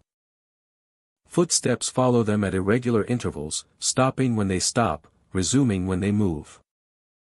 The wind seems to anticipate their movements, guiding, teasing, and occasionally warning. Every gust carries an awareness, a responsiveness that leaves a lasting impression on those who experience it. The menorah's attic is particularly notorious. Here, the wind sweeps through broken windows and crumbling rafters, producing a symphony of eerie sounds. Whispers seem closer, almost tangible, with occasional bursts of laughter or shouting that rise and fall like distant storms. The attic space is filled with relics of the past, old trunks, and abandoned furniture, all dust-covered yet seemingly arranged with intent. The wind animates these objects in subtle ways, hinting at the presence of unseen hands and minds still lingering in the shadows. Visitors often leave Thornfield Estate with a profound sense of having glimpsed something beyond the ordinary. The wind has a personality, a memory, and a voice that speaks across the decades. It carries the weight of past lives, the resonance of human emotions, and the echo of choices that shaped the estate. It is not merely air in motion but a living testament to history, a conduit through which the stories of betrayal, sorrow, and fleeting joy continue to unfold. In the quiet moments, when the wind calms and the halls are still, one can almost imagine the manor breathing. Each gust, each whisper, each subtle vibration is a reminder that Thornfield Estate is more than stone and timber. It is a repository of memory, a place where the past and present coexist, and where the howling wind serves as the eternal voice of lives long gone yet never forgotten. The legacy of Thornfield Estate endures, carried on the breath of the wind. It whispers secrets, recounts moments of passion and treachery, and beckons the curious to listen. Those who approach with sensitivity may catch fragments of dialogue, footsteps, or faint cries that reveal the depth of the menorah's history. The wind is patient, persistent, and inescapably intertwined with the identity of the estate, ensuring that Thornfield's stories continue to haunt and captivate for generations to come. Willowbrook Mansion stands quietly at the edge of a dense grove, its tall windows reflecting the soft glow of dusk. The estate is a relic of another era, with ivy climbing the walls and the stone pathway worn smooth by generations of footsteps. Within these walls, stories linger, whispered through corridors and rooms that have seen centuries pass. Among these tales is one that speaks of a maid, eternally bound to the mansion, carrying out chores long after her time has ended. Visitors often describe the sudden appearance of a young woman in the hallways, her dress simple yet perfectly neat, a basket of laundry cradled in her arms. She moves with purpose, folding and carrying linen as though tending to the needs of the household she once served. Her steps are soft, almost inaudible on the polished wooden floors, yet there is a rhythm to her presence, a familiarity that makes her seem part of the mansion itself. The sight of the maid is fleeting. She glides down corridors, through doorways, and across grand halls, disappearing when approached. Those who have tried to follow her report a strange sensation, a tug at the edges of perception, as if the mansion itself resists the pursuit. In her place remains only a faint scent of soap and lavender, lingering in the air as if she has passed through just moments ago, a gentle reminder that the house is never truly empty. The origins of the restless maid are obscured by time. Some believe she belonged to the household decades ago, a woman devoted to her duties. And trapped by loyalty even in death. Others speculate that she is a guardian of the mansion, ensuring that the order and care of the home are never forgotten. Regardless of her story, her presence is undeniable, felt by those who tread the silent halls at dusk or in the quiet hours of the night. The mansion itself seems to acknowledge her movements. Shadows stretch along the walls, echoing the cadence of her steps.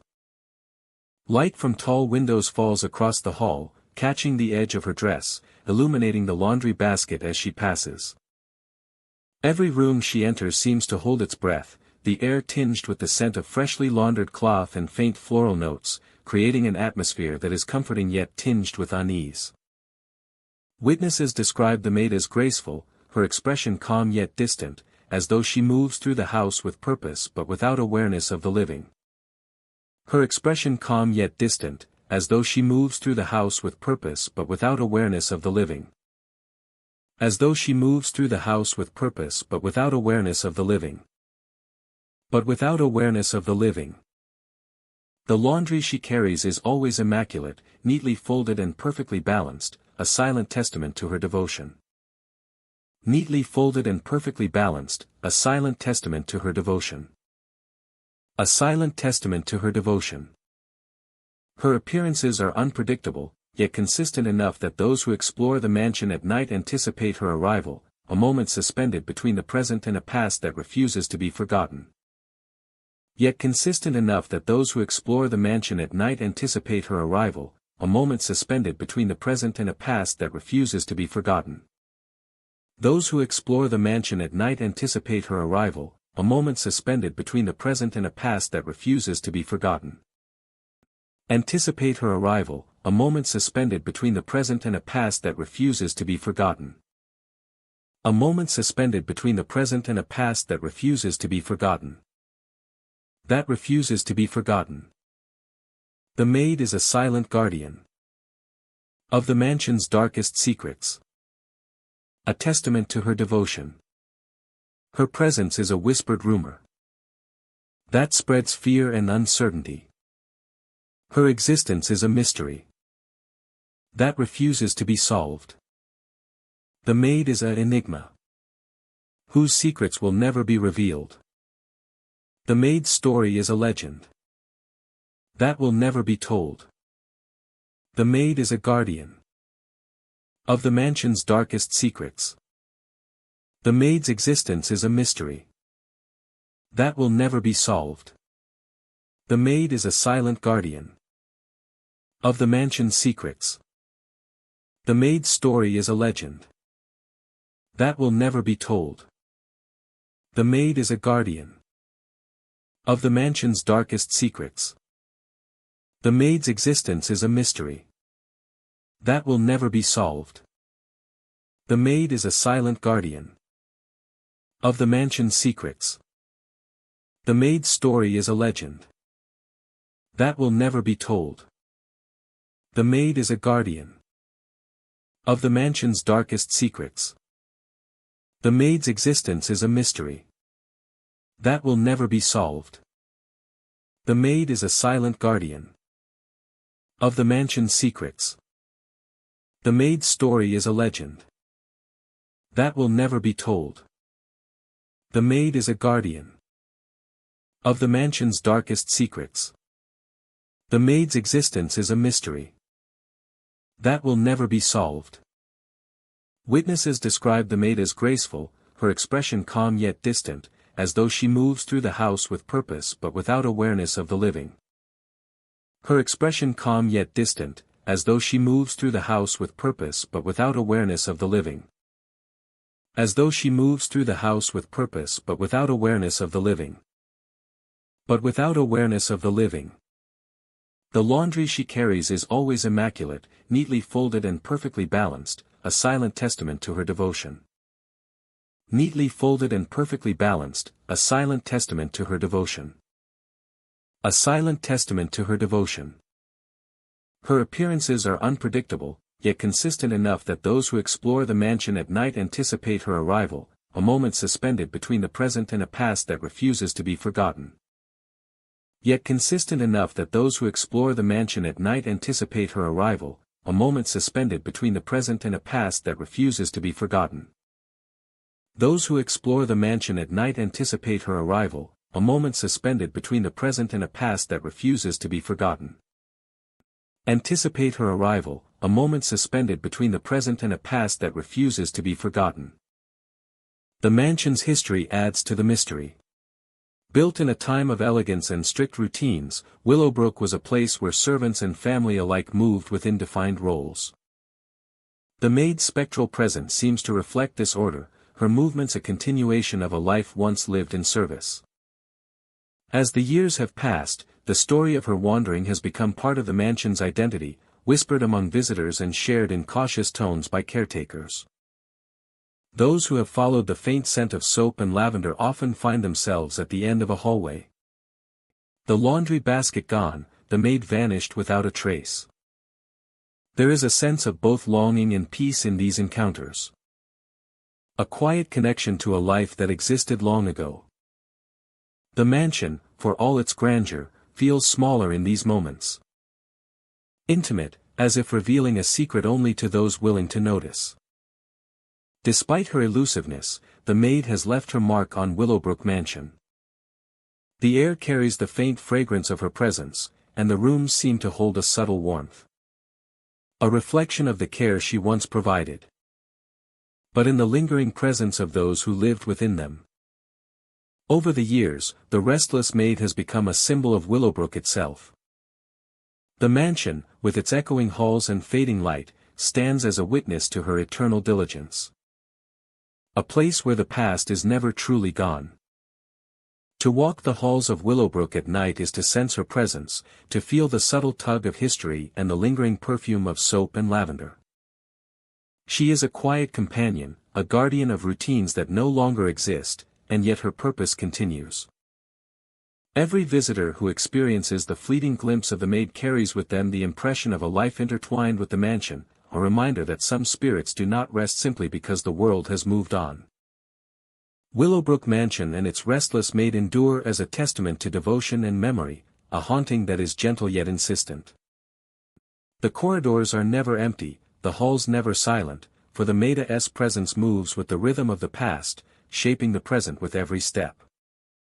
And though she disappears when approached, the scent of soap and lavender lingers, a subtle but enduring signature of a spirit who continues to care for a home that has long since passed into legend. Greylock Hall sits atop a hill, its stone FAA section Ade weathered and ivy-clad. By day, it appears as a grand, yet quiet, mansion filled with the echoes of history. Its hallways stretch endlessly, lined with ornate frames and polished wood, creating an atmosphere of dignity and solemnity. Yet when evening falls, the house seems to shift. Shadows lengthen, the air thickens, and a strange awareness fills the rooms, as if the house itself is alive. Visitors who enter the hall report a peculiar sensation almost immediately. The portraits that adorn the walls seem to move slightly when no one is looking directly at them. A tilt of the head, a shifting gaze, the faintest adjustment in posture suggests that the subjects within the frames are aware, watching, observing every step taken through the corridors. It is subtle, almost imperceptible at first, but impossible to ignore for those who linger long enough. The eyes of the figures seem to follow every motion. A visitor might turn quickly, expecting to catch a glimpse of movement. Only to find the portraits still, yet somehow still present in their gaze. Some claim the eyes are expressive, filled with curiosity or even amusement, giving the impression of a silent conversation with those who walk the hall. Each portrait feels unique, some stern and imposing, others soft and welcoming. Yet all radiate an uncanny lifelike quality that defies explanation. Auditory phenomena accompany the visual oddities. Faint laughter sometimes drifts through the hallways, delicate and elusive, as though a child or a guest from centuries past has been caught in a moment of mirth. The sound is never clear, never sustained, always teasing, hinting at presence without revealing source. Visitors describe it as playful yet unnerving, a reminder that Greylock Hall is more than its physical structure, a place where past and present intersect in subtle ways. The architecture of Greylock Hall seems to enhance the effect. High ceilings, long corridors, and echoing staircases amplify even the smallest sound. Footsteps reverberate against stone floors, mingling with the soft hum of laughter or the whisper of fabric from portraits that may be shifting. The rooms themselves feel alive, charged with the energy of those who once inhabited the mansion, lingering in ways that leave traces for modern visitors to sense. Time within Greylock Hall feels distorted. Hours can pass without awareness, the outside world falling away. Visitors report an uncanny sense of presence, a subtle pull towards certain rooms. Guided perhaps by the unseen attention of the portraits. The sensation of being watched intensifies, yet never becomes threatening. The feeling is more like an invitation, a silent interaction across generations. Bridging the gap between those who lived here long ago and those who walk the halls today. Occasionally, objects in the rooms appear slightly out of place. Chairs may shift, books seem open to new pages, or small items subtly adjusted. These occurrences are minor, but they contribute to the sense that the hall is engaged in its own silent rhythm. A space where the ordinary rules of movement and stillness do not entirely apply. The portraits act as witnesses, their gaze anchoring these small anomalies, reminding visitors that the house has memories of its own. Greylock Hall becomes particularly alive in the evening hours, when shadows stretch long and the ambient sounds of nature soften. The flicker of candlelight or dim glow from lamps casts a shifting light across the walls, animating the faces in the frames. In these moments, visitors often experience the strongest impression of sentience, a delicate balance of curiosity and watchfulness from the portraits. The air is filled with quiet energy, a tension between observation and engagement that holds attention without overwhelming the senses. Those who encounter the phenomena speak of it with a mixture of wonder and caution. There is no malice, no aggressive force, only a profound sense of presence. The hallways, the portraits, the faint laughter all combine to create an atmosphere that is immersive and deeply compelling. Every step taken through Greylock Hall feels measured, deliberate, as if the building itself acknowledges the passage of visitors and responds in kind through its shifting eyes and delicate sounds. Even after leaving, the hall leaves a lingering impression. Memories of the portraits, their attentive gaze, and the ephemeral laughter echo in the mind. Visitors recall the sensation of being both observer and observed. A participant in a subtle dance that has been played out over decades and perhaps centuries. Greylock Hall remains unchanged in its structure. Yet it continues to move, to watch, to remind all who enter that some histories are alive, quietly observing, and waiting to be noticed. Greylock Hall is more than a mansion, it is a repository of presence, a living memory captured in oil and frame. The floating portraits, the subtle movements, and the elusive laughter create a narrative that is not written in words but felt in the air. In the eyes of painted faces, and in the quiet moments between footsteps. For those who walk its corridors, the hall offers a haunting and mesmerizing experience, one that merges curiosity, wonder, and the enduring mystery of the past still alive in the present. One that merges curiosity, wonder, and the enduring mystery of the past still alive in the present. Stonehaven House rises among dense trees, its stone walls holding a quiet dignity and an unsettling secret. The estate is grand and historic, yet one room stands apart. Known among visitors as the Phantom Guest Room, it carries an unshakable chill that defies the season. Even on the warmest summer days, the air within feels heavy, cold, and alive, as if something unseen lingers just beyond perception. Guests who have stayed in the room describe the sensation immediately upon entering. The temperature drops sharply, and the space feels smaller, almost intimate in a way that invites unease. Shadows appear to cling to corners, moving subtly as if alive. The walls, though adorned with rich wallpaper and paintings, seem to absorb warmth rather than reflect it. The bed itself radiates an inexplicable cold, and the sheets are never entirely comforting. At night, the room takes on a more intense presence. Some report hearing faint breathing beside them, shallow and deliberate, yet no one is there. The sound rises and falls with a rhythm that matches their own heartbeat, an uncanny echo that refuses to be ignored. Those who attempt to look to the side or under the bed find nothing, yet the sensation persists, a weight upon the chest that makes sleep uneasy. It is not only the sounds that disturb. Visitors often sense a presence, a figure close enough to watch without being seen. There is an awareness in the air, a feeling of eyes upon them even when the room appears empty. Small disturbances follow objects slightly out of place. Curtains shifting as if brushed by an invisible hand. A faint movement glimpsed at the edge of vision. The phantom guest room seems to breathe with its own life. Separate from the house, separate from time itself. The origin of the room's haunting is a matter of speculation. Some believe it is tied to past occupants who stayed under tragic circumstances, their presence lingering long after life moved on. Others suggest the room absorbs the memories and energies of those who enter, leaving a residual echo that manifests as sound, chill, and an unseen companion. Regardless of the explanation, the experiences of those who enter are consistent, leaving little doubt that the room is far from ordinary. Many visitors describe the cold as almost tactile, pressing against skin like a winter wind that comes without warning. Some awaken in the night to find the sheets damp with condensation. Or the air heavy with a sensation of closeness that defies physical reality. Breathing sounds, once heard, seem to follow even after leaving the room. Lingering in memory as a persistent reminder that the space is not empty. The room affects perception. Time may feel elongated or compressed, minutes stretching into hours, or entire nights passing in a haze. Shadows lengthen and retract independently of light, and the familiar becomes strange. Even seasoned travelers and those accustomed to historic homes find themselves unnerved, hesitant to linger or sleep. The phantom guest room demands attention, its presence undeniable. Despite the discomfort, some are drawn to the room.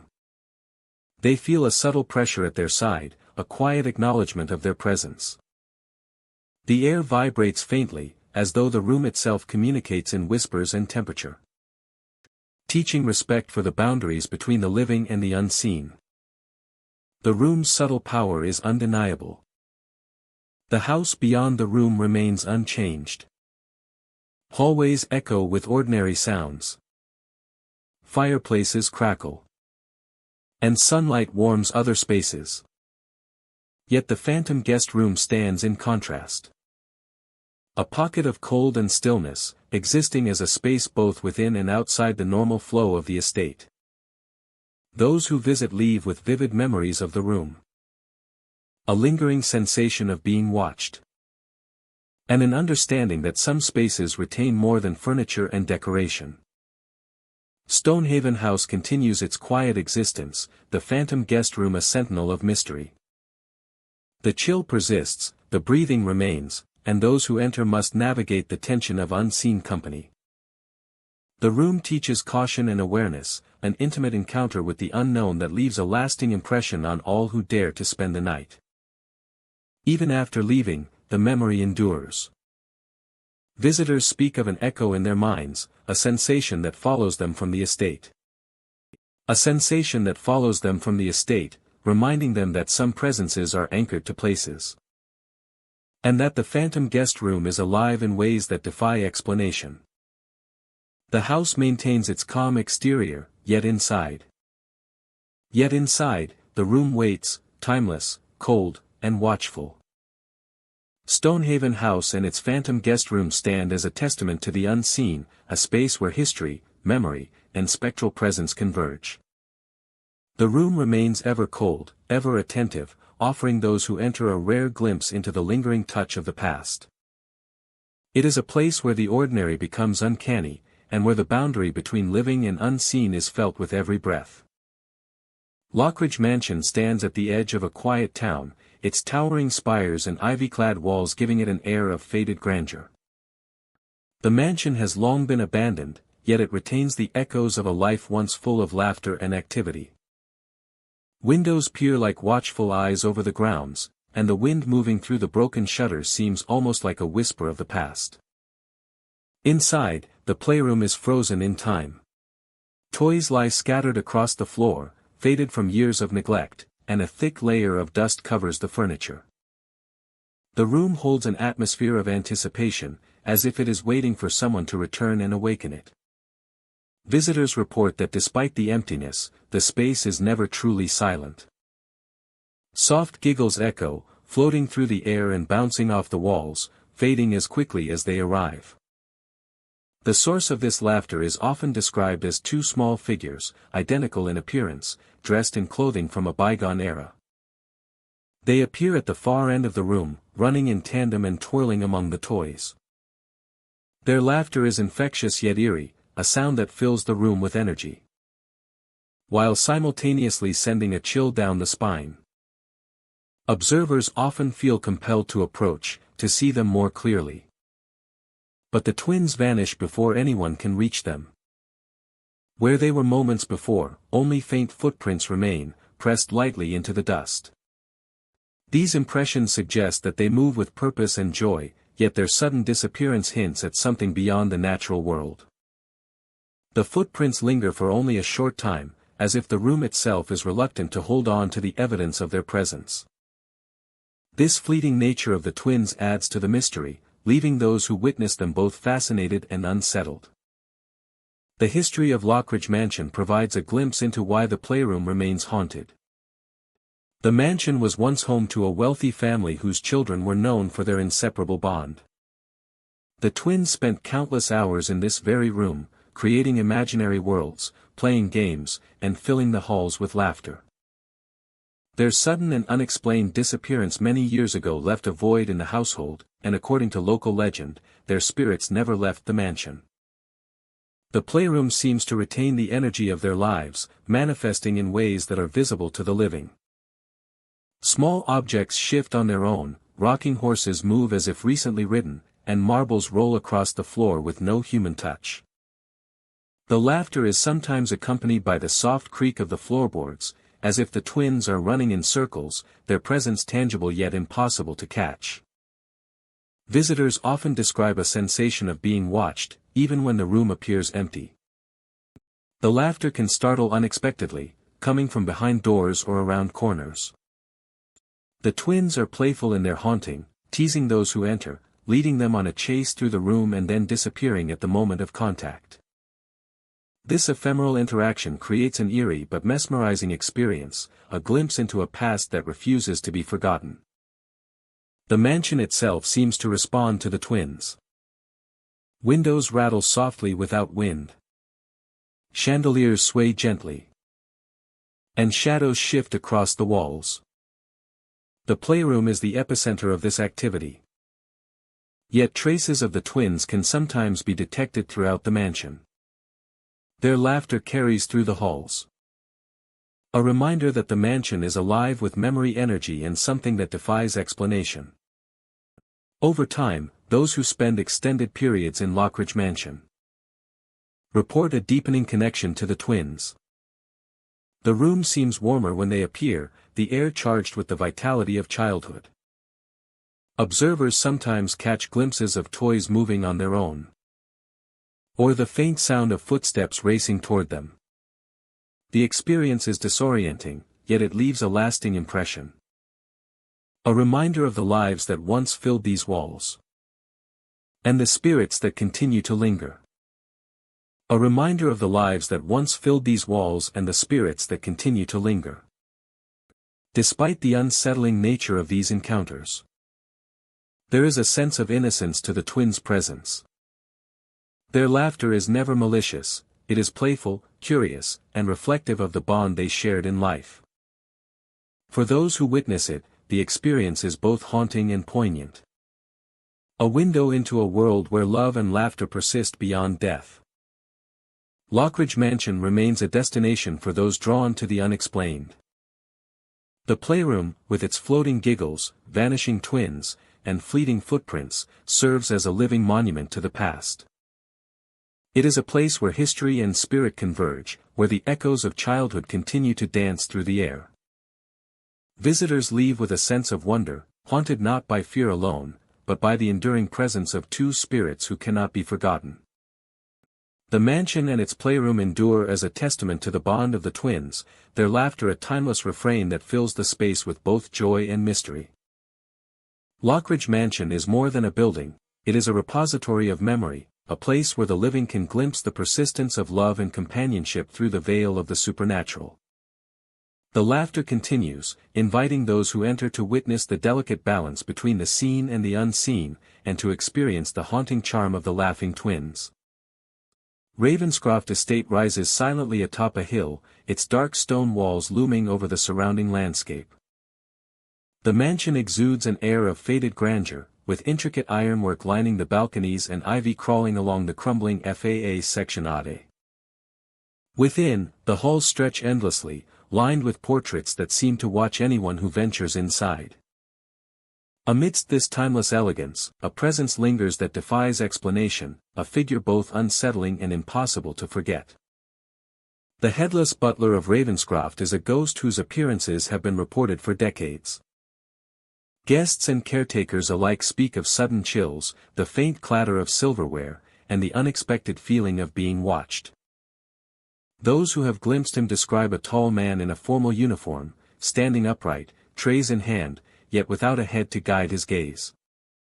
The absence of a face lends him an otherworldly quality, a spectral figure frozen in time yet endlessly moving through the estate.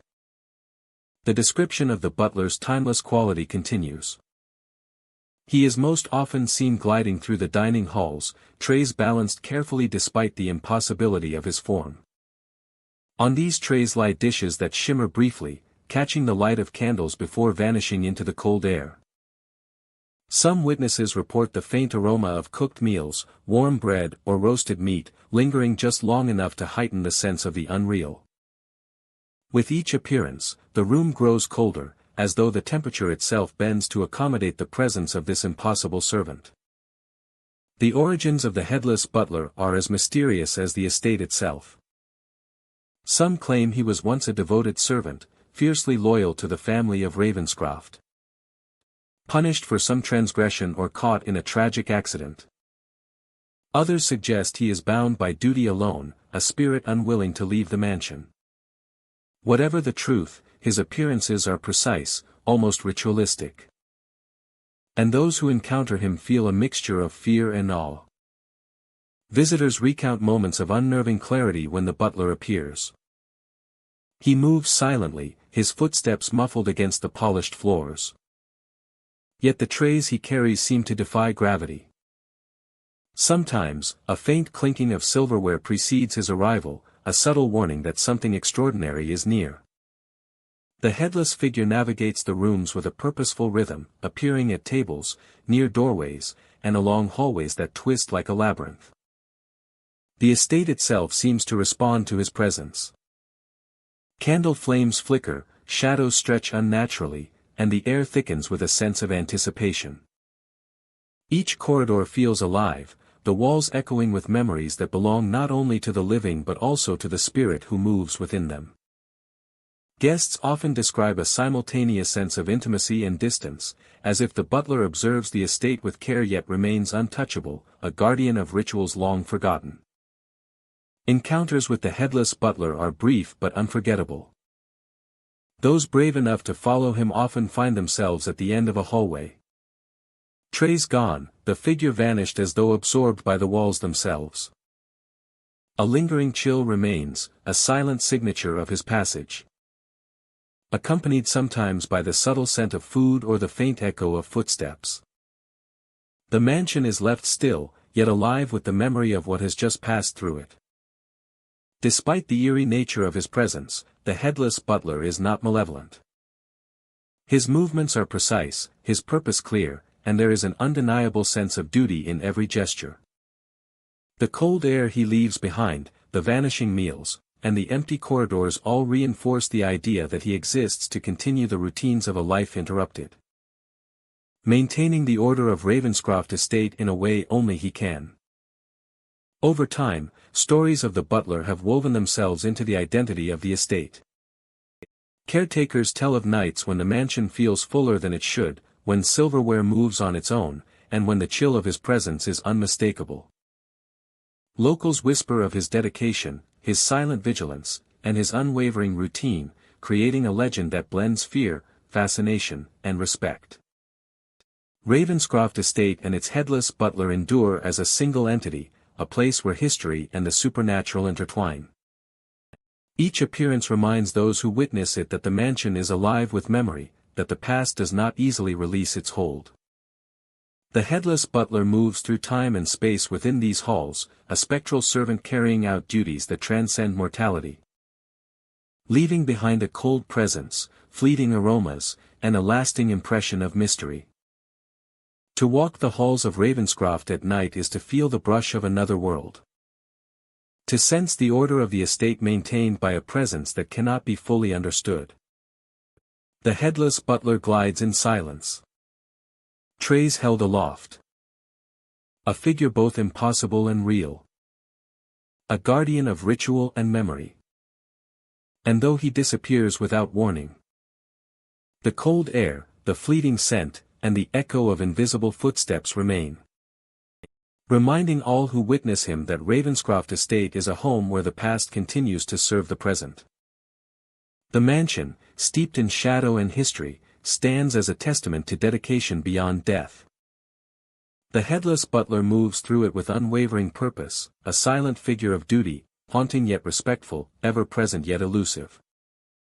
Ravenscroft is not merely an estate but a stage for the enduring vigilance of a spirit who refuses to rest, shaping the experience of the living with every impossible step. Thank you for joining me tonight as we explored the haunted mansions of Massachusetts. We walked through grand halls, shadowed corridors, and fog-filled gardens. We have seen restless spirits, crying brides, phantom servants, and dueling figures. These mansions are more than stone and wood. They are homes of memory, grief, and unfinished stories. Some spirits are lonely. Some seek revenge. Some simply wish to be remembered. If you ever enter an abandoned mansion at night, listen to the whispers. Watch the shadows. And respect the lives that linger still. Some hauntings are gentle. Some are terrifying. And some will follow you long after you leave. Until next time. Stay curious, stay safe, and remember that the past is never truly gone.